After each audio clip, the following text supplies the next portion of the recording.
This is extremely good news for the St. Louis Blues after coming off a dominant performance versus the Calgary Flames. Jim Montgomery gets multiple players that stood tall, with one in particular causing a huge decision for the St. Louis Blues having to make moving forward. We're going to break down all this, two key players and one in particular that is going to be crucial for the St. Louis Blues team, and so much more later on this episode. Before we get into that, I just want to give a huge shout out to everyone watching.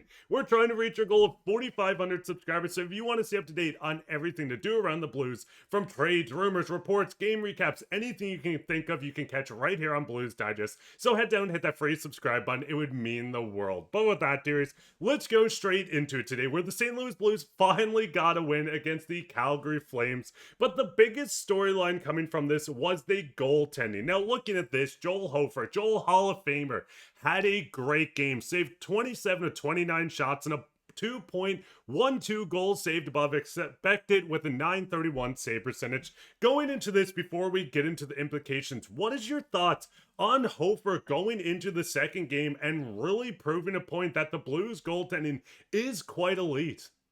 Well, we are not the curse, ladies and gentlemen. The Blues have officially won a game since we've started the channel, and they scored a goal. Howdy Neighbor got them on the board, which was nice to see, and obviously a big game against the Calgary Flames. And like you alluded to, when we last left off with, all of you guys in our last video, we were under the assumption that Jordan Binnington was going to start this game, and then they ultimately ended up going to Joel Hofer, who, again, I wouldn't blame the first game on Jordan Binnington, but I thought this was a very interesting choice. And then he had a fantastic game. So I wonder if this makes the decision-making process into the next game a little bit more difficult. I would imagine not the case. I would imagine that Jordan Binnington will go back in net when they play the Vancouver Canucks. And then we'll see kind of what he has. But if he has another, tough game, that could be, very interesting. But I think it was a case of, the early season jitters, it being a first game on home ice and obviously having the pressure on you. A lot of teams who had home ice around the league to start the season did not start off well. So I'm going to chalk it up to that. I think the Blues are going to be just fine. I think Binnington will also be just fine, but I think this is extremely good news for the Blues and, fans, because Hofer looks awesome, and that's great. You need a backup goaltender or, a 1B, whatever you want to call it at this point, to be that good, to be able to steal you a game, to be able to win you games, right? To be a serviceable, when you're looking around the league, a serviceable goaltender, and Hofer, the future Hall of Famer, Joel Hall of Famer, is that guy. So he had fantastic numbers in this one. He looked awesome. He made a crazy cross crease save coming across and robbing the guy with his blocker. So love to see that. But yeah, as you can see right here on your screen, great save and great athleticism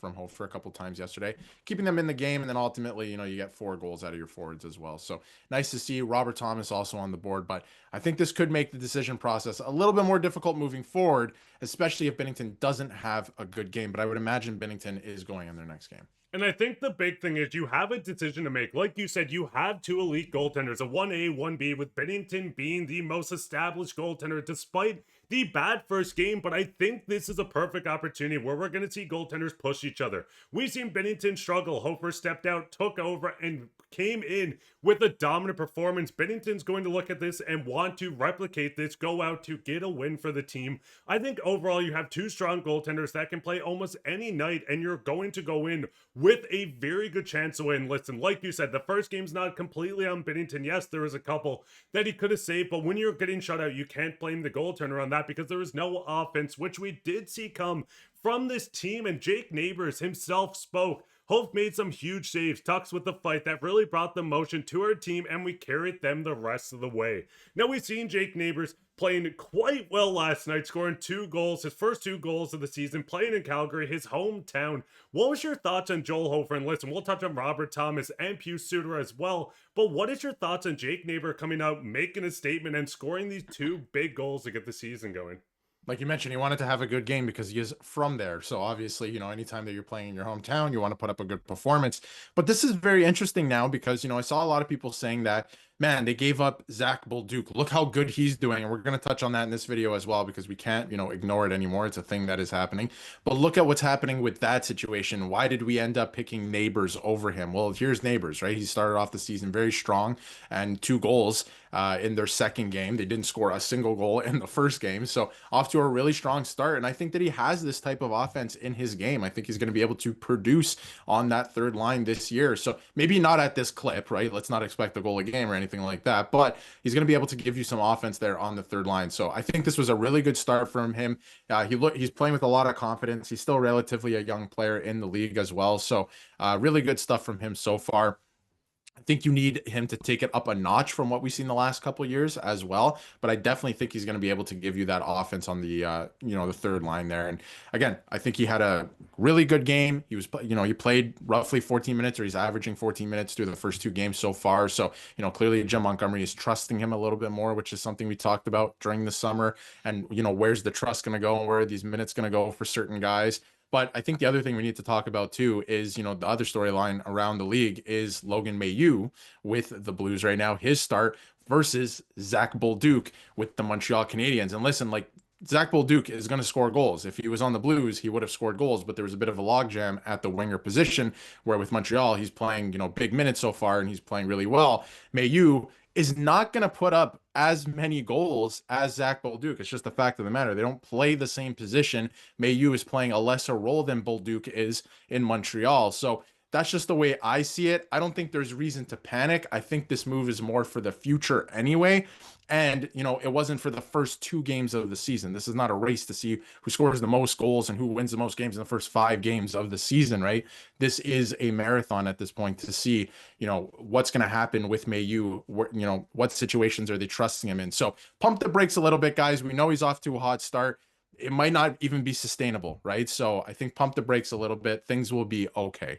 And I think the big thing is too, listen, Bolduc was awesome having on the team. We know he established on the third line. Yes, right now they're dealing with some injuries where Texie has stepped in. We've seen Joseph step in. But the biggest thing with the team is we're seeing Bolduc, like you said, in a top 6 role on the top power play, and he doesn't get that opportunity in St. Louis. And a positional need change was something this Blues teams needed. They needed young defensemen. We know last season, having Leddy and Falk on the back end, the age was kind of a little rough. They slowed down a bit, but now you're getting a younger defensive core that, yes, is going to make some mistakes. Mailloux hasn't been the best player for the St. Louis Blues yet, but I do see a very bright future and a more capable opportunities to move up on this back end compared to what Bolduc would have got. So I think with the trade, it does make sense. Yes, it sucks that we're seeing him off to a hot start, but I think with this Blues team, when they finally get gelling, listen, there's a couple new faces. They've dealt with some injuries. Jim Montgomery's coming into his first season opener with the Blues. I think the big thing is this team is capable of being very good. We've seen them dominate last night versus Calgary.